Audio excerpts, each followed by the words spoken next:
Karen tried kidnapping my son at the cabin. Now she's facing federal charges and prison time. The scream tore through the quiet forest like a gunshot. I dropped the firewood I'd been stacking and sprinted toward the cabin, my heart pounding as my son Ethan's voice echoed in panic. "Mom! She's breaking in!" I rounded the corner to see Karen, our entitled neighbor from the city, wielding a crowbar against our cabin door. Her fur coat gleamed under the fading sunlight, her face twisted with a smug determination that made my blood boil. She thought she could take my son, me 8-year-old boy, because she believed she deserved him more than I did. Karen had been a thorn in our side since we moved to this rural retreat 6 months ago. A wealthy divorcee with a mansion in town, she'd decided our modest cabin life was an affront to her status. She'd sneered at our simple ways, called Ethan unrefined for playing in the dirt, and once even reported us to child services, claiming I was an unfit mother because I homeschooled him. Her accusations were baseless, dismissed in a day, but her vendetta only grew. Last week, she'd cornered me at the general store, hissing that Ethan deserved a better life, with someone like her, someone with money, connections, a proper upbringing. I'd laughed it off, thinking she was just a bitter snob. I never imagined she'd try to steal him. As I reached the cabin, Karen's crowbar splintered the doorframe. Ethan was inside, barricading himself in his room.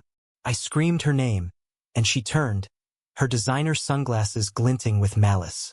"You don't deserve him, Sarah," she spat. "I'm saving him from this hovel." Her voice dripped with disdain, as if our cozy cabin was a slum.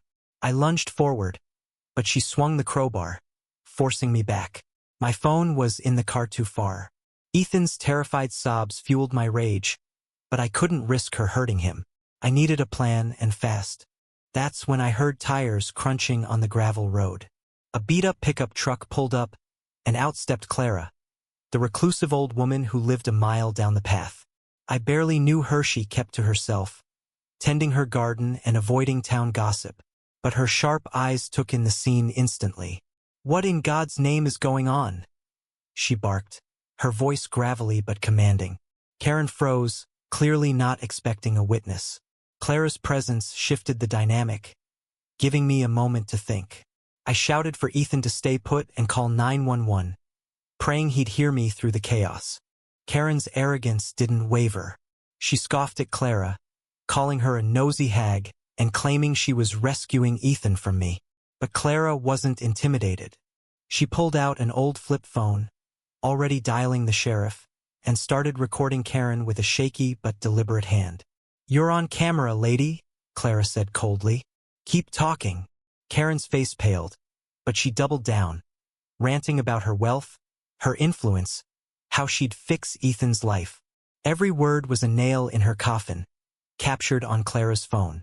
I realized then that Karen's ego was her weakness. She couldn't stop herself from boasting, even as she incriminated herself.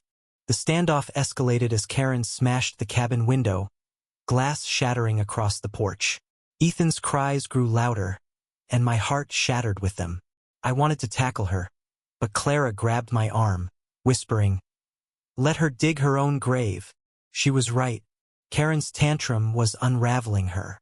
She screamed about how she'd hired a lawyer to prove I was neglectful, how she'd watched us for weeks, planning to take Ethan when I was distracted. Her words were a chilling confession, and Clara's recording caught every syllable. I felt sick, realizing how long she'd been plotting this. Then, a twist I never saw coming. Clara revealed she wasn't just a hermit. "I was a court clerk for 30 years, she said, her voice steady. "I know the law, and you, ma'am, are done." Karen laughed, mocking Clara's age and isolation, but the older woman didn't flinch. She recited legal codes like a prosecutor, warning Karen about felony kidnapping charges and federal jurisdiction since she'd crossed state lines to get here. Karen's smugness cracked, her crowbar slipping from her hands. For the first time, she looked scared. Sirens wailed in the distance, and Karen's bravado collapsed. She tried to run, but Clara, surprisingly spry, blocked her path with a rake she'd grabbed from the yard. "Not so fast," she said, her eyes gleaming with defiance. I raced inside to Ethan, finding him trembling but unharmed, clutching his phone. He'd called 911, just as I'd hoped. I held him tight, whispering that he was safe, as the sheriff's deputies stormed in. They cuffed Karen, who was now screaming about her rights and her lawyers. The deputies weren't impressed. Clara handed over her recording, and I saw respect in their eyes for the old woman who'd turned the tide. Karen's downfall was swift and brutal. The evidence was overwhelming. Clara's video, Ethan's 911 call, the shattered door, and Karen's own texts, later found on her phone, detailing her obsessive plan to save Ethan. The twist deepened when investigators uncovered that Karen had a history of similar behaviors stalking another family years ago, though she'd escaped charges then. This time, she wasn't so lucky. Federal kidnapping charges were filed, carrying a minimum of 7 years in prison. Her wealth couldn't save her. Her arrogance had painted a target on her back. At the arraignment, she sat in handcuffs, her fur coat replaced by an orange jumpsuit, her face stripped of its haughty mask.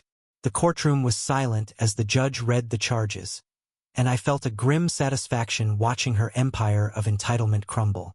Ethan and I rebuilt our cabin door, stronger this time.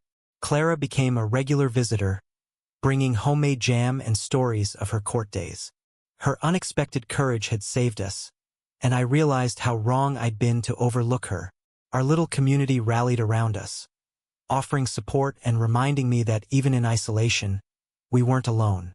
Ethan started smiling again, his trust slowly returning. Karen's actions had scarred us, but they also showed us the strength of unlikely allies and the power of standing up to bullies. Looking back, I'm grateful for the justice we found, but it's a bitter victory. Karen's obsession nearly destroyed us, and I wonder what drives someone to such lengths.